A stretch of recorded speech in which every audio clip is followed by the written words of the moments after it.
Assalamualaikum warahmatullahi wabarakatuh. Good to see you, ladies and gentlemen, Mas and Mbak. Welcome to the first writing sessions.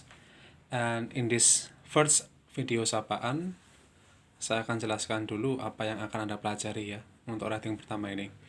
Anda nanti ketika selesai materi writing, mempelajari writing, Anda diharapkan mampu untuk menuliskan teks deskripsi dan juga mampu untuk menuliskan teks pendapat argumentasi ya. Dan nanti Anda bisa lihat di intronya, di situ ada keterangan modul apa yang harus Anda baca.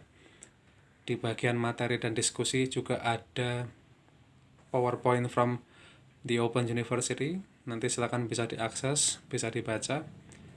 Jangan lupa untuk mengikuti kegiatannya, diskusi. Insya Allah I will try to give you feedback.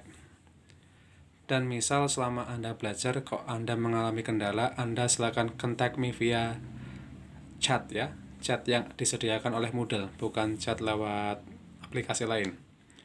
Beda lagi kalau misalkan Mas dan Mbak mau membahas sesuatu yang bukan tentang perkuliahan UT, it's okay.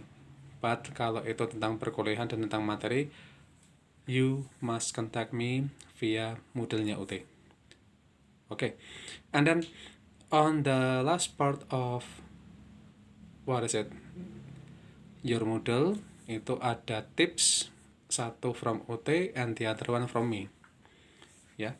Jadi di video sapaan ini sebetulnya saya tidak hanya ingin menyapa Anda semuanya saja, tapi juga sedikit memberikan tips bagaimana cara memulai writing Anda.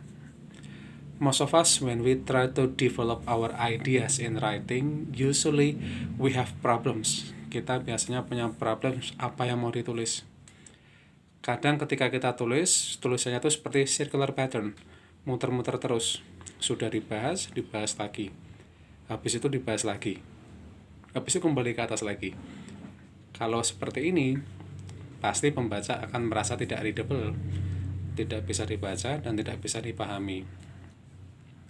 And this one, Mas and Mbak, suatu teks dikatakan bagus itu bukan berarti teksnya panjang sekali ya, atau teksnya bahasanya kompleks. No, but teks dikatakan bagus kalau memang itu readable atau bisa terbaca. Nah, how to do this one? Yang pertama, I have a tips. Anda selalu pastikan setiap kali Anda menulis klausanya terdiri antara 5-7 content words. Content words atau mungkin Anda kenalnya adjective, noun, and adverb. Jadi Anda pastikan content word-nya itu antara 5-7. Mungkin 10 boleh, tapi saya tidak rekomen kalau itu harus sampai 10, 5-7. Misalkan Anda mau mendeskripsikan tentang diri Anda sendiri.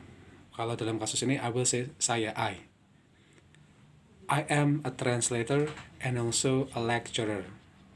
Anda lihat, I am a translator, satu content word, and also a lecturer, ada 2 content word. Selama itu antara 5-7, itu masih bisa terbaca, readable. But if it is beyond that one, lebih dari 7 content word, it will be confusing.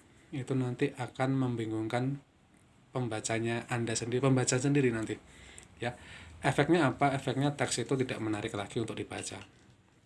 Jadi selalu ingat 5-7 content word untuk per satu klausa. Jadi satu klausa itu biasanya ditandai dengan satu finite ya. Kenapa saya bilangnya finite? Karena finite itu bisa do dash read, is mr, atau kata kerja lain yang punya kata kerja bantu do dash read itu tadi, atau modal juga ya. Jadi satu klausa hanya punya satu finite. Nanti keterangannya itu ada di PowerPoint yang saya sampaikan setelah PowerPoint-nya UT tentang tips ya. Nanti silahkan bisa dilihat di situ. Yang kedua, kalau ingin develop your idea, remember, yang Anda tulis pertama kali itu tema.